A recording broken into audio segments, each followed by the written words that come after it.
শিবরাত্রি গেল, আপনাদের এদিকে যদি কোনো শিব মন্দির থাকে দেখবেন প্রত্যেক মন্দির বাঁ দিক থেকে পুরোটা পরিক্রমা হয়, হয় না? যারা তুলসী পরিক্রমা করে বাঁ দিক থেকে পরিক্রমা হয়, পুরোটা পরিক্রমা হয়। কিন্তু শিব মন্দির পরিক্রমা পুরোটা হয় না, অর্ধ চন্দ্রাকৃতি।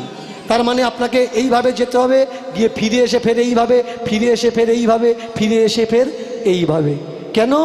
শিবের মাথায়, লিঙ্গ যোনির মাথায় যে জলটা ঢালা হচ্ছে, আর সেই জলটা যে মুখ দিয়ে যাচ্ছে, এই মুখকে ডিওলে সে সামনের জন্মে কুকুর জনিতে জন্ম নেবে।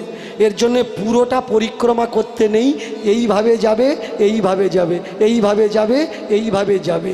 আর একটা সত্য কি, শিবের আর একটা নাম হলো কাল। কাল মানে কি? সময়। কাল মানে কি? সময়। এই সময় আমরা কিসে দেখি?